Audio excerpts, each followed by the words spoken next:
औकात नहीं है विवेक श्रीवास्तव जी की कि ये बोल दें कि कलमा पढ़कर अटैक करने की बात अगर कोई सेना कहती है तो कलमा के बारे में अपना विचार बोल दें, वो इनकी जबान हलक में अटक जाएगी। आपने एक ऑल पार्टी मीटिंग बुलाई थी, हमने उसका स्वागत किया था, हमने प्राइम मिनिस्टर को अपना सपोर्ट दिया, हमने बोला सरकार और मेरा प्रधानमंत्री जो आपको भी पता होना चाहिए, हर हर महादेव का नारा भी मराठा रेजिमेंट का नारा था आजादी के समय तक। ये बताइए ना, ये नींबू मिर्ची ये स्पिरिचुअलिटी का पार्ट नहीं, अंधविश्वास का पार्ट है।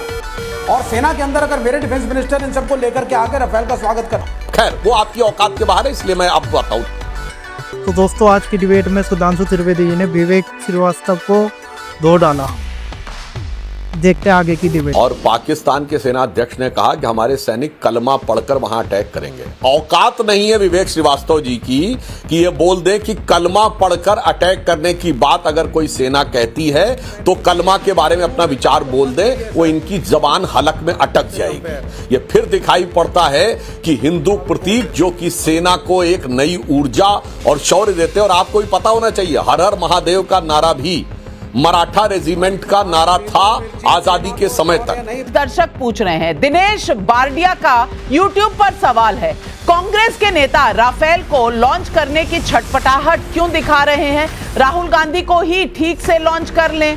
पीयूष आवा का राजकोट गुजरात से सवाल है, कांग्रेस के समय तो सेना के पास बुलेट प्रूफ जैकेट तक नहीं थे, आज जब सेना के पास राफेल है तो उसका मखौल क्यों उड़ाया जा रहा है?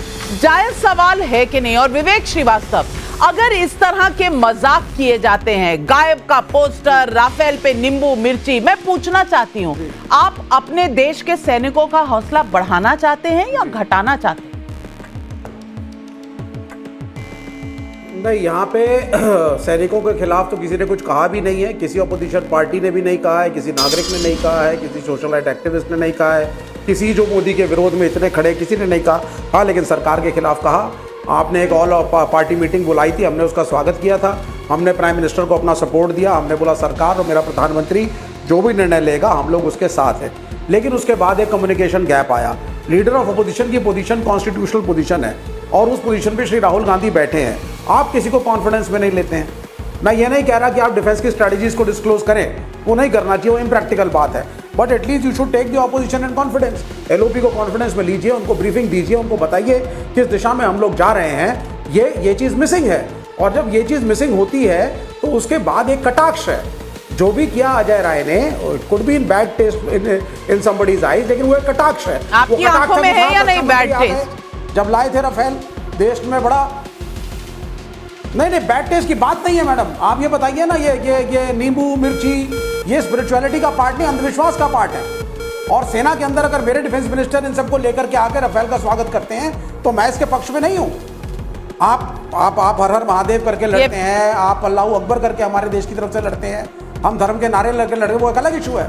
बट ये नजरबट्टू, मिर्ची, नींबू, ये सब नॉनसेंस को फौज से कृपा करके दूर रखिए। सुधांशु त्रिवेदी, ये सब नॉनसेंस है, ये सब नॉनसेंस है, लेकिन वक्फ जो है वो सेंस है, लेकिन नींबू मिर्ची नॉनसेंस है। जवाब दे दीजिए।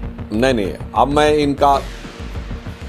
अब इनको रिवर्स में जवाब देता हूं। विवेक श्रीवास्तव जी कह रहे हैं कि ये बातें नॉनसेंस हैं और पाकिस्तान के सेना अध्यक्ष ने कहा कि हमारे सैनिक कलमा पढ़कर वहां अटैक करेंगे। औकात नहीं है विवेक श्रीवास्तव जी की कि ये बोल दें कि कलमा पढ़कर अटैक करने की बात अगर कोई सेना कहती है तो कलमा के बारे में अपना विचार बोल दें, वो इनकी जबान हलक में अटक जाएगी। ये फिर दिखाई पड़ता है कि हिंदू प्रतीक जो कि सेना को एक नई ऊर्जा और शौर्य देते हैं। और आपको भी पता होना चाहिए, हर हर महादेव का नारा भी मराठा रेजिमेंट का नारा था आजादी के समय तक। बाद में आजादी के बाद अब उसका नारा छत्रपति शिवाजी महाराज की जय हो गया, अन्यथा मराठा रेजिमेंट का नारा 1946 तक कोई भी जाके देख ले, हर हर महादेव था। खैर वो आपकी औकात के बाहर है, इसलिए मैं आपको बताऊं। दूसरा पॉइंट, आपने कहा कि सेना के खिलाफ तो बोला नहीं। विवेक जी, आप तो पढ़े लिखे व्यक्ति हैं, भूल गए मेरे भाई, सर्जिकल स्ट्राइक के बारे में चन्नी ने सवाल पूछा, चन्नी जी ने। और सर्जिकल स्ट्राइक किसने कहा था प्रेस कॉन्फ्रेंस में? डायरेक्टर जनरल मिलिट्री ऑपरेशन ने। तो सेना के द्वारा किए गए अनाउंसमेंट के ऊपर सवाल उठाना, सेना के खिलाफ बोलना नहीं है। ये कौन सा विवेक आपके अंदर जागृत हुआ, जरा बताइए। फिर पुलवामा का अनाउंसमेंट भारत सरकार के किसी मंत्री ने नहीं किया था, एयरफोर्स ने अनाउंसमेंट किया था। अब पुलवामा के ऊपर सवाल उठाना कि बिल्डिंग गिरी थी कि पेड़ गिरे थे, आदमी मरे थे कि कौवे मरे थे, ये सेना पर आक्षेप करना है या नहीं, ये जरा अपना जागृत विवेक से मुझे बता दीजिए। उसके बाद कहिए सेना खिलाफ किसी ने नहीं बोला। और AK एंटोनी साहब का as defence minister on floor of the house ये बयान है कि चाइना की सीमा पर हमारी लंबे समय से स्थापित नीति रही है कि इंफ्रास्ट्रक्चर नहीं बनाना है। सुनिए, इंफ्रास्ट्रक्चर नहीं बनाना है सीमा के ऊपर। यह सेना को कमजोर करना है या सेना को ठीक करना है। 26/11 हमले के बाद उस समय के एयरफोर्स के चीफ फाली होमी मेजर ने यह कहा कि सेना एयर स्ट्राइक करने को तैयार थी, मनमोहन सिंह ने मौका नहीं दिया। ये बात खिलौना बनाना हुआ कि नहीं हमारे फाइटर प्लेन्स को। खिलौना छोड़िए, आप देखिए DRDO ने MIGM मिसाइल आज टेस्ट कर ली है।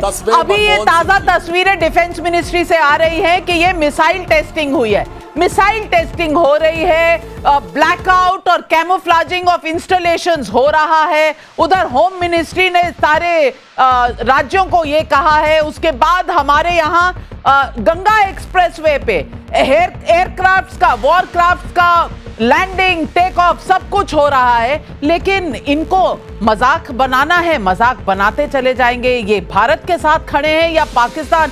सवाल पब्लिक पूछ रही है। और अजय वर्मा जी, इन सवालों को सुन लीजिए और जवाब जरूर दीजिएगा।